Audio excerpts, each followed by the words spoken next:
ಶ್ರೀ ಸದ್ಗುರವೇ ನಮಃ. ವೀಕ್ಷಕರಿಗೆ ನಮಸ್ಕಾರ. ಇತ್ತೀಚೆಗಷ್ಟೇ ನಮ್ಮ ದೇಶದ ಒಂದು ರಾಷ್ಟ್ರೀಯ ಹಬ್ಬವಾಗಿ ನಾವು ಪರಿಗಣಿಸುವಂತಹ ರಾಮಲಲ್ಲಾ ಶ್ರೀರಾಮದೇವರ ಪ್ರತಿಷ್ಠೆಯಾದದ್ದನ್ನು ನಾವೆಲ್ಲರೂ ಕಣ್ತುಂಬ ಕಂಡು ಸಂತೋಷಪಟ್ಟಿದ್ದೀವಿ. ಈ ಸಂದರ್ಭದಲ್ಲಿ ಒಂದು ಪ್ರಶ್ನೆ ಎಷ್ಟೋ ಮಂದಿಗೆ ಬರಬಹುದು, ನಮಗೂ ಯಾವಾಗಲಾರು ಬರಬಹುದು. ಇದೇನು, ಒಂದು ಕಲ್ಲನ್ನು ಇಷ್ಟು ಸಂಭ್ರಮದಿಂದ ಪೂಜಿಸಬೇಕಾ? ಎಷ್ಟಾದರೂ ಅದು ಬರೀ ಕಲ್ಲಲ್ವೇ ಮೂಲತಃ? ಆದ್ದರಿಂದ ಅದಕ್ಕೆ ಇಷ್ಟು ವೈಭವ ಬೇಕೇ? ಕಲ್ಲನ್ನೇ ದೇವರು ಅಂತ ಅಂದ್ಕೊಳ್ಳೋದೆ ಅನ್ನುವಂತಹ ಪ್ರಶ್ನೆ ಎಷ್ಟೋ ಜನಕ್ಕೆ ಬರಬಹುದು. ಆದರೆ ಅದನ್ನು ಅರ್ಥ ಮಾಡಿಕೊಳ್ಳುವಂತಹ ಒಂದು ಬಗೆ ಇದೆ. ಅದೇನು ಅಂತ ಹೇಳಿದರೆ, ಮೊದಲು ಕಲ್ಲೇ ಅದು. ಆ ಕಲ್ಲು ಆಗಿದ್ದರಿಂದಲೇ ಶಿಲ್ಪಿ ಅದನ್ನು ಒಂದು ಮೂರ್ತಿಯನ್ನಾಗಿ ಮಾಡಬೇಕಾದ್ರೆ ಆ ಕಲ್ಲಿನ ಮೇಲೆ ಅವನೇ ಕಾಲಿಟ್ಕೊಂಡು ಕೂತ್ಕೊಂಡು ಕೈ ಕಾಲಿಗೆಲ್ಲ ತಾಕಿಸ್ಕೊಂಡು ಮಾಡಿ ಎಲ್ಲ ಮಾಡಿರುವಂಥದ್ದೆಲ್ಲ ಆಗಿರಬಹುದು. ಆದರೆ ಮುಂದೆ ಅವನೇ ಅದಕ್ಕೆ ನಮಸ್ಕಾರ ಮಾಡ್ತಾನೆ. ಹಾಗಿದ್ರೆ ಮೂಲವಾಗಿ ಬರೀ ಕಲ್ಲಾಗಿದ್ದಂತಹ ವಸ್ತು ಮುಂದೆ ಹೇಗೆ ಆತನಿಗೂ ಇತರರಿಗೂ ಪೂಜ್ಯವಾಯಿತು? ಈ ಮಧ್ಯದಲ್ಲಿ ಆಗಿದಂತಹ ಚೇಂಜ್ ಏನು ಬದಲಾವಣೆ ಆಗಿದೆ ಇಲ್ಲಿ ಅನ್ನೋದನ್ನು ತಿಳಿದುಕೊಳ್ಳುವಂತಹ ಕುತೂಹಲ ಯಾರಿಗಾದರೂ ಬರುವಂಥದ್ದೇನೆ. ನ್ಯಾಯವಾಗಿ ಆಗಮ ಗ್ರಂಥಗಳಲ್ಲಿ ಹೇಗೆ ಒಂದು ಕಲ್ಲನ್ನು ಆಯಬೇಕು, ಎಂಥ ಜಾಗದಿಂದ ಕಲ್ಲನ್ನು ತೆಗೀಬೇಕು, ಕಲ್ಲು ಎಂಥದ್ದಾಗಿರಬೇಕು, ಈ ರೀತಿಯಾದ ನಿಯಮಗಳಿಂದ ಹಿಡಿದು ಆ ಮೂರ್ತಿಯಲ್ಲಿ ಒಂದೊಂದು ಅಂಗವೂ ಕೂಡ ಯಾವ ಒಂದು ಪ್ರಪೋರ್ಷನಲ್ಲಿ ಇರಬೇಕು ಅನ್ನೋ ಲೆಕ್ಕಾಚಾರ ಮತ್ತು ಅದಕ್ಕೆ ಅದು ಪವಿತ್ರವಾಗೋದಕ್ಕೆ ಮಾಡಬೇಕಾದ ಕೆಲಸಗಳು, ಈ ಎಲ್ಲ ಹೆಜ್ಜೆಗಳು ಕೂಡ ಅದರಲ್ಲಿ ಇರುತ್ತೆ.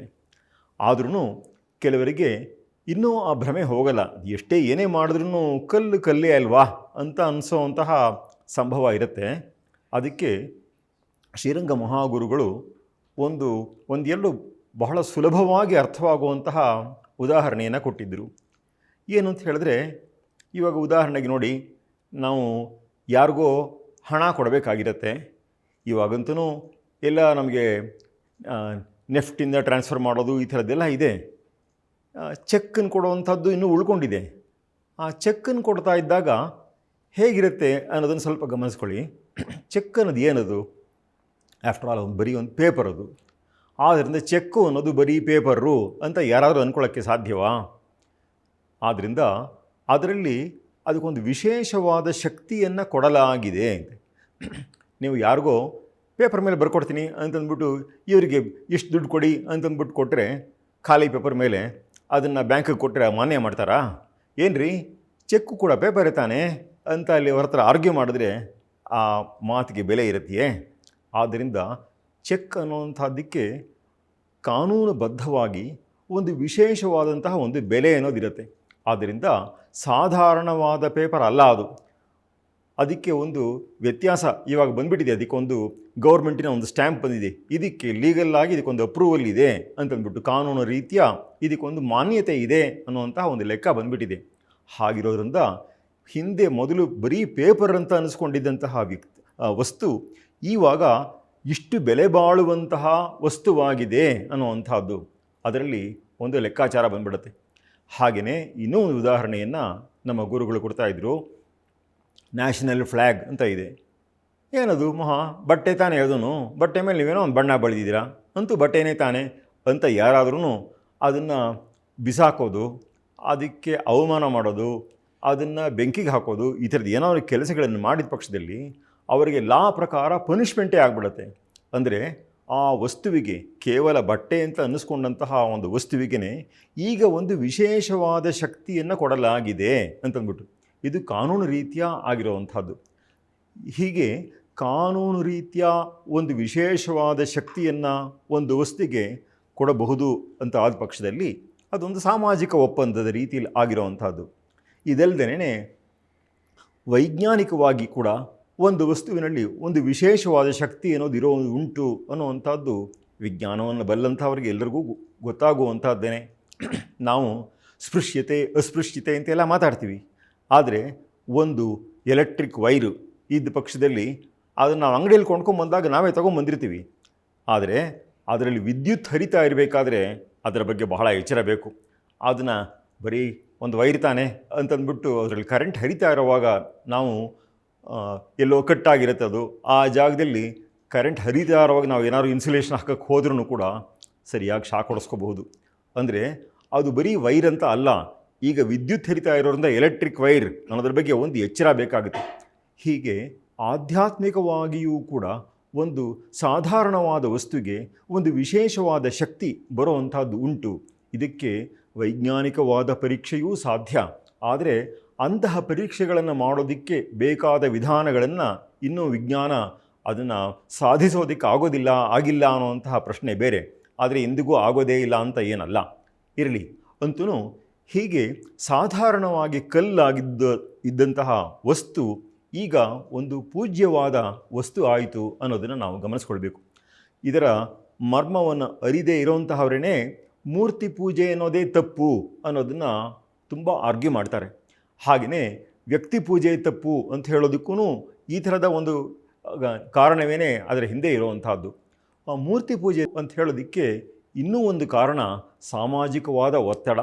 ಬೇರೆ ದೇಶದಲ್ಲಿ ಇರುವಂತಹ ಮತ ವ್ಯವಸ್ಥೆಗಳೇನಿದೆಯೋ, ಅದರ್ ರಿಲಿಜನ್ಸ್, ಅವುಗಳಲ್ಲಿ ಮೂರ್ತಿ ಪೂಜೆಗೆ ಬೆಲೆ ಇಲ್ಲ ಅಂತಂದ್ಬಿಟ್ಟು ನಮ್ಮವರು ಕೂಡ ಅದಕ್ಕೋಸ್ಕರವಾಗಿ ಅಯ್ಯೋ ನಾವು ಹಾಗೆ ಇದ್ಬಿಟ್ರೆ ಚೆನ್ನಾಗಿರುತ್ತೆ, ನಾವು ಯಾಕೆ ಮಾಡಬೇಕು, ಅವ್ರಿಗಿಂತ ನಾವು ಬೇರೆ ಅಂತ ಯಾಕೆ ತೋರಿಸ್ಕೊಳ್ಬೇಕು, ಅವ್ರು ಹಾಗೆ ಆಗ್ಬೇಡೋಣ ನಾವು ಅಂತಂದ್ಬಿಟ್ಟು ಆ ಪ್ರಯತ್ನದ ದಿಕ್ಕಿನಲ್ಲಿ ಹೊರಟಂಥವರು ಕೊನೆಗೆ ವೇದಗಳಲ್ಲೂ ಇದನ್ನೆಲ್ಲ ಹೇಳಿಲ್ಲ ಅಂತ ವೇದದಲ್ಲಿ ಒಂದು ವಾಕ್ಯ ಬರುತ್ತೆ, ನ ತಸ್ಯ ಪ್ರತಿಮಾ ಅಸ್ತಿ ಅಂತಂದ್ಬಿಟ್ಟು.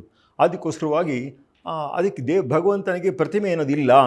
ಅಲ್ಲಿ ಬಂದಿರೋದು ಪ್ರತಿಮಾ ಅಂದರೆ ಹೋಲಿಕೆ ಅನ್ನೋ ಅರ್ಥದಲ್ಲಿ, ಮಾ ಅಂದರೆ ಅಳತೆ, ಪ್ರತಿ ಅಂದರೆ ಅದಕ್ಕೆ ಪ್ರತಿಯಾಗಿರೋ ಅಂಥದ್ದು. ಆದ್ದರಿಂದ ಆ ಅರ್ಥವನ್ನು ಬಿಟ್ಬಿಟ್ಟು ಪ್ರತಿಮಾ ಅನ್ನೋದಕ್ಕೆ ಪ್ರಸಿದ್ಧವಾದ ಅರ್ಥ ಏನಿದೆಯೋ, ವೇದದಲ್ಲಿ ಏನು ಅರ್ಥ ಹೇಳಿದೆಯೋ ಅದನ್ನು ಬಿಟ್ಬಿಟ್ಟು ಈ ಅರ್ಥವನ್ನು ತೆಗೆದುಕೊಂಡ್ಬಿಟ್ಟು ಮೂರ್ತಿ ಪೂಜೆಯೇ ತಪ್ಪು ಅನ್ನುವಂತಹ ಭ್ರಮೆಯನ್ನು ಪಟ್ಟಿರುವಂಥದ್ದು ಉಂಟು. ಹಾಗೆಯೇ ಮೂರ್ತಿ ಪೂಜೆ ಅಂತ ನಾವು ಯಾವುದನ್ನು ಮಾಡ್ತೀವೋ ಆ ಮೂರ್ತಿ ಒಂದು ಬರೀ ಕಲ್ಲಾಗಿದ್ದದ್ದು ಭಗವನ್ ಮೂರ್ತಿ ಅಂತ ಆಗಬೇಕಾದ್ರೆ ಒಂದು ಬಹಳವಾದ ಮುಖ್ಯವಾದ ಹೆಜ್ಜೆ ಇದೆ. ಅದಕ್ಕೆ ಪ್ರಾಣ ಪ್ರತಿಷ್ಠೆ ಅಂತ ಹೇಳ್ತಾರೆ. ಆ ಪ್ರಾಣ ಪ್ರತಿಷ್ಠೆಯನ್ನು ಮಾಡುವಂಥದ್ದು ಒಬ್ಬ ಜ್ಞಾನಿಯಾದವನು ಮಾಡಬೇಕು, ತಪಸ್ಸಿದ್ಧನಾದವನು ಮಾಡಬೇಕು ಅನ್ನುವಂತಹ ಲೆಕ್ಕಾಚಾರಗಳಿದೆ. ಆದ್ದರಿಂದ ಒಂದು ಪ್ರಾಣ ಪ್ರತಿಷ್ಠೆ ಆಗಬೇಕು ಅಂತ ಹೇಳಿದ್ರೆ ಅದಕ್ಕಿಂತ ಮೊದಲು ಇನ್ನು ಬೇಕಾದಷ್ಟು ಹೆಜ್ಜೆಗಳಾಗಬೇಕಾದಿರುತ್ತೆ. ಆ ವಿಷಯವನ್ನು ಕುರಿತು ಹೇಳಬೇಕಾದ್ರೇ ತೀರ್ಥಿ ಕುರುವಂತಿ ತೀರ್ಥಾನಿ ಅನ್ನುವಂಥ ಒಂದು ಮಾತು ಬರುತ್ತೆ. ಬರೀ ಮೂರ್ತಿ ವಿಷಯದಲ್ಲಿ ಅಷ್ಟೇ ಅಲ್ಲ, ತೀರ್ಥಕ್ಷೇತ್ರಗಳು ಪುಣ್ಯಕ್ಷೇತ್ರಗಳು ಅಂತ ನಾವು ಹೇಳ್ತೀವಲ್ಲ, ಅದರಲ್ಲಿ ಕೂಡ ಒಂದು ಲೆಕ್ಕಾಚಾರ ಇದೆ. ಏನು ಅಂತ ಹೇಳಿದ್ರೆ, ಯಾರು ಸ್ವತಃ ತೀರ್ಥಭೂತರಾಗಿರುತ್ತಾರೋ, ಹಿಂದೆಲ್ಲ ಅಪ್ಪ ಅಮ್ಮಂಗೆ ಕಾಗದ ಬರೀಬೇಕಾದ್ರೆ ಅಪ್ಪನ ಕಾಗದ ಬರೀಬೇಕು ತೀರ್ಥರೂಪರಾದ ಅಂತಂದ್ಬಿಟ್ಟು ಕಾಗದ ಬರೆಯುವಂಥ ಒಕ್ಕಣೆ ಹಂಗೆ ಇರ್ತಾ ಇತ್ತು. ಇವಾಗೆಲ್ಲ ಹಾಯ್ ಅಂದ್ಬಿಟ್ಟು ಶುರು ಮಾಡ್ಕೊಳ್ಳೋದು ಡ್ಯಾಡಿ ಅನ್ನೋದು ಅಥವಾ ಹೆಸರು ಹಿಡಿದೇ ಕರೆಯುವಂಥದ್ದು, ಇದೆಲ್ಲನೂ ಪಾಶ್ಚಾತ್ಯರ ಅನುಕರಣೆಯಿಂದಾಗಿ ಅದೆಲ್ಲ ಶುರು ಹಾಕ್ಕೊಂಡ್ಬಿಟ್ಟಿದೆ. ಆದರೆ ನಮ್ಮ ದೇಶದಲ್ಲಿ ಇದ್ದಂತಹ ಸಂಪ್ರದಾಯ ತೀರ್ಥರೂಪ ಅಂದರೆ ಅವ್ರನ್ನ ಕರಿಬೇಕು ಅಂತಂದ್ಬಿಟ್ಟು. ಹಾಗೆಯೇ ತೀರ್ಥಕ್ಷೇತ್ರಗಳು ಪುಣ್ಯಕ್ಷೇತ್ರಗಳು ಅಂತೆಲ್ಲ ಹೇಳಬೇಕಾದ್ರೆ ಅವುಗಳಿಗೂ ಕೂಡ ಒಂದು ಪಾವಿತ್ರ್ಯವನ್ನು ಉಂಟು ಮಾಡುವಂಥದ್ದು ಹೇಗೆ ಅಂತ ಹೇಳಿದರೆ, ಹೇಗೆ ಸಾಧಾರಣ ಜನರುಗಳು ಎಷ್ಟೋ ಪಾಪಗಳನ್ನು ಮಾಡಿರುವಂಥವ್ರು ಇರ್ಬೋದು, ಅಂಥವರೆಲ್ಲ ಹೋಗಿ ಉದಾಹರಣೆಗೆ ಒಂದು ಗಂಗಾ ನದಿಯಲ್ಲಿ ಸ್ನಾನ ಮಾಡಿದ್ರೆ ತಮ್ಮ ಅಪಾವಿತ್ರ್ಯವನ್ನು ಕೂಡ ಅದಕ್ಕೆ ಉಂಟು ಮಾಡೋದಕ್ಕೆ ಸಾಕು. ಯಾಕೆಂದರೆ ಅವರು ತಮ್ಮ ಪಾವಿತ್ರ್ಯವನ್ನು ಪಡೆಯೋಕ್ಕೆ ಅಂತ ಹೋದಾಗ ತಮ್ಮಲ್ಲಿರುವಂತಹ ದೋಷಗಳು ಎಷ್ಟೋ ಅಲ್ಲಿಗೆ ಸೇರುವಂಥದ್ದಿರುತ್ತೆ. ಹೀಗಾಗಿ ಒಂದು ಕ್ಷೇತ್ರದ ಪಾವಿತ್ರ್ಯವು ಕೂಡ ಕಡಿಮೆ ಹಾಕ್ಕೊಂಡು ಬರಬಹುದು ಅಂತಂದ್ಬಿಟ್ಟು.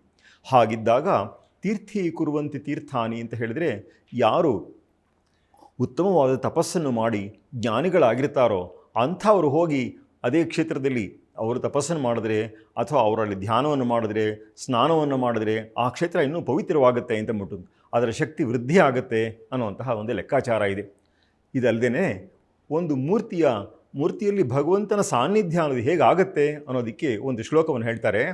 ಅರ್ಚಕಸ್ಯ ತಪೋಯೋಗಾದ್ ಅರ್ಚನಸ್ಯಾತಿಶಾಯನಾತ್ ಆಭಿರೂಪ್ಯಾಚ್ಚ ಮೂರ್ತೀನಾಂ ದೇವಃ ಸಾನ್ನಿಧ್ಯಂ ರಿಚ್ಛತಿ ಅಂತಂದರೆ, ಭಗವಂತ ಅಲ್ಲಿ ತನ್ನ ಸಾನ್ನಿಧ್ಯವನ್ನು ಕೊಡ್ತಾನೆ.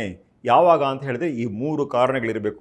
ಒಂದು, ಅರ್ಚಕಸ್ಯ ತಪೋಯೋಗಾತ್, ಆ ಅರ್ಚಕ ಯಾವನಿರ್ತಾನೋ ಅವನು ತಪಸ್ಸಿನಲ್ಲಿ ತುಂಬ ರುಚಿಯನ್ನು ಉಳ್ಳಂತಹವನಾಗಿರಬೇಕು. ಅವನು ತಪಸ್ಸು ಅಂದರೆ ಅವನು ಮಾಡುವಂತಹ ಜಪ ಧ್ಯಾನ ಇತ್ಯಾದಿಗಳು ಇವೆಲ್ಲ ಕೂಡ ಅವನು ಸರಿಯಾದ ರೀತಿಯಲ್ಲಿ ಕಟ್ಟುನಿಟ್ಟಾದ ಕ್ರಮದಲ್ಲಿ ಅವನು ಮಾಡ್ಕೊಂಡು ಬರ್ತಾ ಇದ್ದ ಪಕ್ಷದಲ್ಲಿ ಅದು ಇದಕ್ಕೆ ತುಂಬ ಪೋಷಕವಾದಂತಹದ್ದು.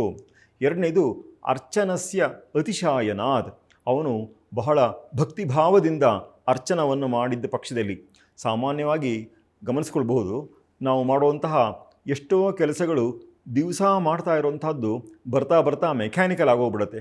ಹಾಗಾಗದೇ ಅದರಲ್ಲಿಯ ರಸ ಅನ್ನುವಂಥದ್ದು ಸ್ವಲ್ಪವೂ ವ್ಯತ್ಯಾಸವಾಗದೆ ಮೊದಲನೇ ದಿವಸ ಎಷ್ಟು ಉತ್ಸಾಹ ಇತ್ತೋ ಮುಂದಕ್ಕೂ ಎಷ್ಟೇ ವರ್ಷಗಳು ಕಳೆದಿದ್ರೂ ಕೂಡ ಅದೇ ರುಚಿ, ಅದೇ ಪ್ರೀತಿ, ಅದೇ ಗೌರವ ಆ ಮೂರ್ತಿಯ ಬಗ್ಗೆ, ಅದನ್ನು ಸಾಕ್ಷಾತ್ ಭಗವಂತನ ಮೂರ್ತಿ ಅಂತ ಭಾವಿಸಿ ಹಾಗೆ ಮಾಡಿದ ಪಕ್ಷದಲ್ಲಿ ಈ ಅತಿಶಯಿತವಾದ ಅರ್ಚನದಿಂದಾಗಿ ಕೂಡ ಆ ಮೂರ್ತಿಯಲ್ಲಿ ಭಗವತ್ ಸಾನ್ನಿಧ್ಯ ಅನ್ನೋದು ಉಳ್ಕೊಂಡಿರುತ್ತೆ ಅನ್ನುವಂಥದ್ದು.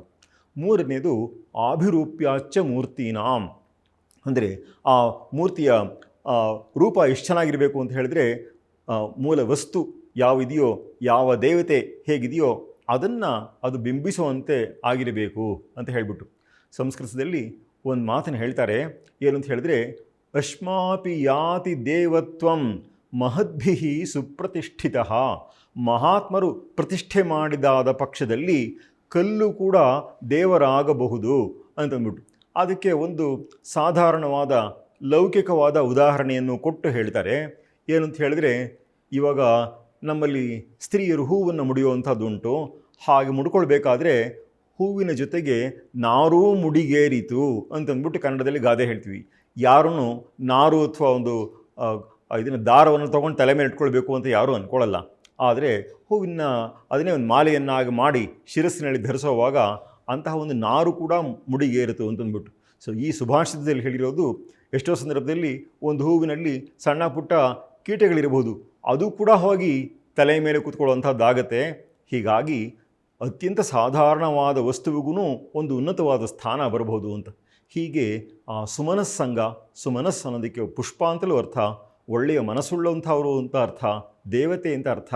ಹಾಗೆ ಸನ್ಮನಸ್ಕರು ಅದನ್ನು ಧರಿಸಿದ ಪಕ್ಷದಲ್ಲಿ ಅವರ ಸಂಘದಿಂದಾಗಿ ಅದು ಬಹಳ ಉನ್ನತವಾದ ಸ್ಥಾನವನ್ನು ಪಡೆಯುತ್ತೆ ಅನ್ನುವಂಥ ವಿಷಯವನ್ನು ನಾವಿಲ್ಲಿ ತಿಳ್ಕೊಳ್ಬಹುದು. ಹಾಗೆ ಭಗವಂತನ ಮೂರ್ತಿಗೆ ಇಲ್ಲಿ ಎಷ್ಟು ಬೆಲೆ ಇದೆ ಅನ್ನೋದನ್ನು ನಾವು ತಿಳ್ಕೊಂಡು ಇದರಿಂದ ಪಾಠವನ್ನು ಕಲಿಯಬಹುದು ಮತ್ತು ನಮ್ಮ ಪೂಜೆಯೂ ಕೂಡ ಬಹಳ ರಸವತ್ತಾಗುವಂತೆ ಮಾಡಿಕೊಳ್ಳಬಹುದು. ನಮಸ್ಕಾರ.